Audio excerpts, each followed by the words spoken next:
Miyamoto Musashi, the legendary swordsman of feudal Japan, standing in a serene garden amidst the blossoms of his contemplations.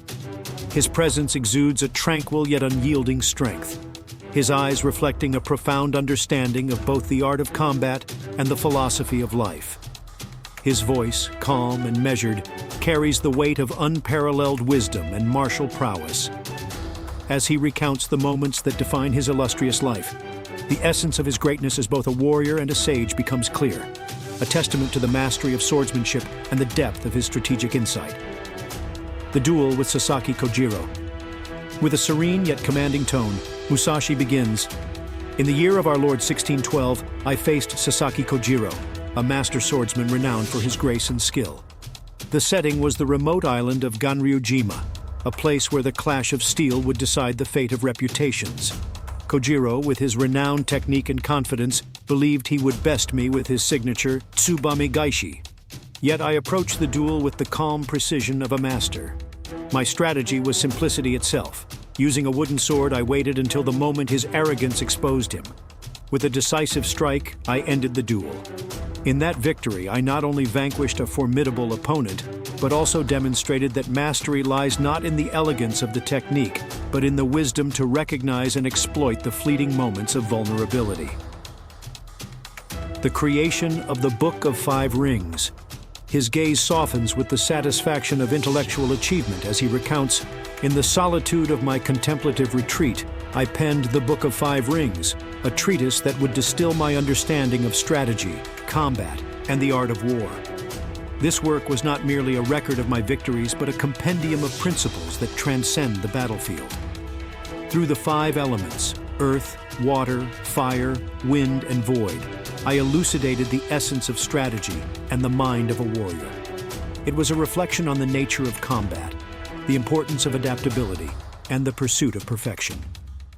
The book became a guide for future generations, a beacon of wisdom that illuminated the path of martial excellence." The Battle of the 100-Man Fight. A hint of grim satisfaction colors his voice as he recalls, "In a test of my mettle and skill, I undertook the challenge of fighting 100 men in a single engagement. It was a formidable test, a gauntlet of warriors eager to prove their prowess against me. With each opponent, I remained composed, my movements deliberate and measured.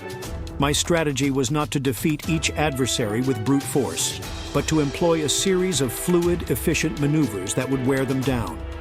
By the end of the ordeal, I stood victorious, my endurance and technique unblemished.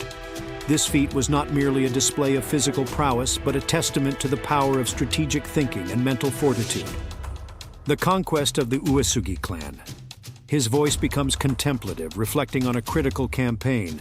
"In my endeavors to challenge the dominant clans, I sought to understand the nature of leadership and strategy.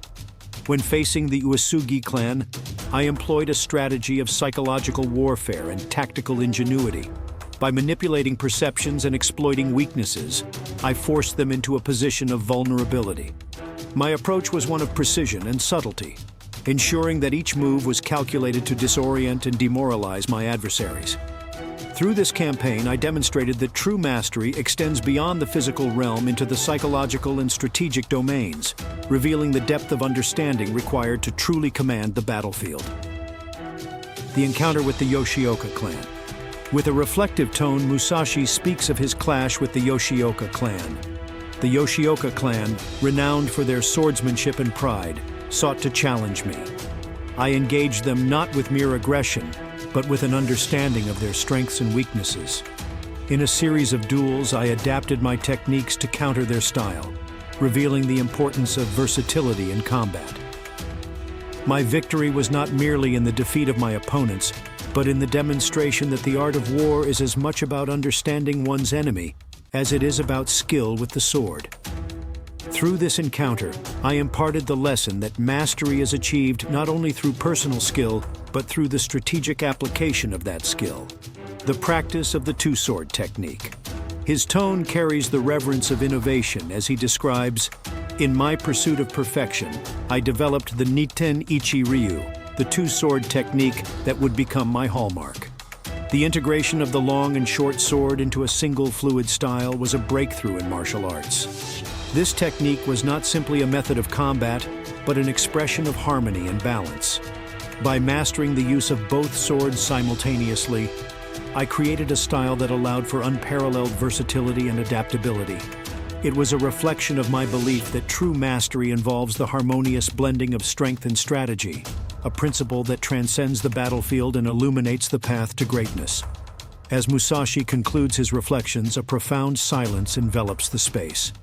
His words, rich with the wisdom of a lifetime dedicated to the art of combat and philosophical inquiry, reveal a man who achieved greatness through a fusion of martial prowess and deep strategic insight. Each moment he recounts stands as a testament to his unparalleled skill, intellectual depth, and the enduring legacy of a warrior who understood that true mastery lies not only in the art of the sword, but in the wisdom of its application.